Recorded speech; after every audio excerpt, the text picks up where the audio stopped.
అర్హులైన లబ్ధిదారులకి డిఎస్సిలో ఉత్తీర్ణులైనటువంటి వాళ్ళకి మరి టీచర్ ఉద్యోగాలు ఇవ్వాలని మా డిమాండ్ చేస్తున్నాం.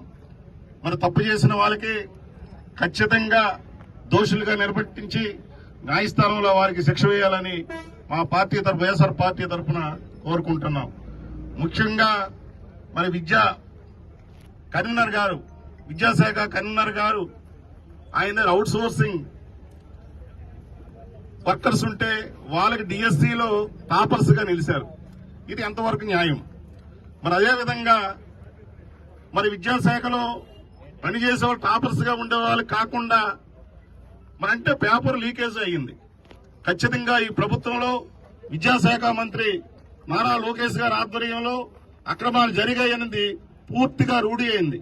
స్పోర్ట్స్ కోట అయితే పాపం నేషనల్ ఆడిన వాళ్ళకి, స్టేట్ ఆడిన వాళ్ళకి మెరిట్ లో ఉండే వాళ్ళకి పోస్టులు రాలేదు. మరి తెలుగుదేశం నాయకులు వాళ్ళ సర్టిఫికేట్స్ ఇచ్చే వాళ్ళకి 15 లక్షలకు అమ్ముకొని తెలుగుదేశం నాయకులు వాళ్ళకి పోస్టులు వచ్చాయి.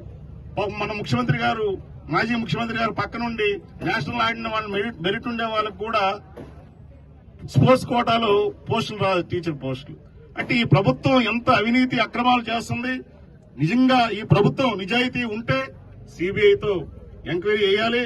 అలాగే మా డిమాండ్ లేదంటే విద్యాశాఖ మంత్రి ఖచ్చితంగా రాజీనామా చేయాలి అని వైఎస్ఆర్ పార్టీ డిమాండ్ చేస్తున్నాం. మరి అదేవిధంగా కేంద్రంలో నీట్లో పేపర్ లీకేజ్ అయితే కేంద్ర మంత్రి వెంటనే రాజీనామా చేయడం జరిగింది. విద్యార్థులు, నిరుద్యోగుల జీవితాలతో ఈ ప్రభుత్వం ఆడుకొని పూర్తిగా ప్రభుత్వం ఈవేళ పాలనంతా కూడా గాడికి విడిచిపెట్టేసింది.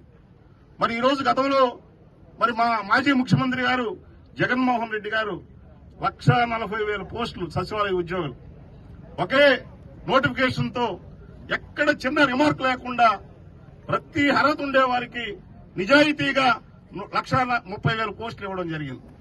మరి ఈ రోజు మీరు 16,000 డిఎస్సీలో ఇచ్చి మెగా డిఎస్సీ అని మరి మెరిట్ స్టూడెంట్స్ అందరికీ మీరు అన్యాయం చేస్తే ఖచ్చితంగా ప్రతిపక్షంగా మీరు అరెస్టులు చేసినప్పటికీ, ఎన్ని ఇబ్బందులు పెట్టినప్పటికీ కూడా ప్రభుత్వం, తెలుగుదేశం నాయకులు పోలీసులతో మాకు నిర్బంధించినప్పటికీ కూడా ఖచ్చితంగా మా గొంతు వినిపిస్తుంది.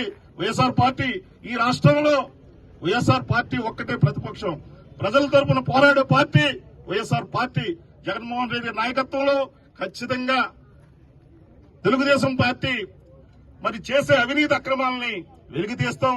కొద్ది రోజుల్లోనే 3 సంవత్సరాలకు సమయం ఉంది. ఈ సమయంలో సరిగా సర్దుకోకపోతే మరి మీరు కూడా ఖచ్చితంగా శిక్ష ఇస్తారని ఈ సభాముఖంగా తెలియజేసుకుంటూ, మరి అదేవిధంగా మన సింతవాడ రవి గారికి మా నాయకుడు జగన్మోహన్ రెడ్డి గారు మరి సీదర్ అప్పలరాజు గారు కుమారుడు మరి రోడ్డు యాక్సిడెంట్ చేస్తే తండ్రిని కూడా అరెస్ట్ చేశారు.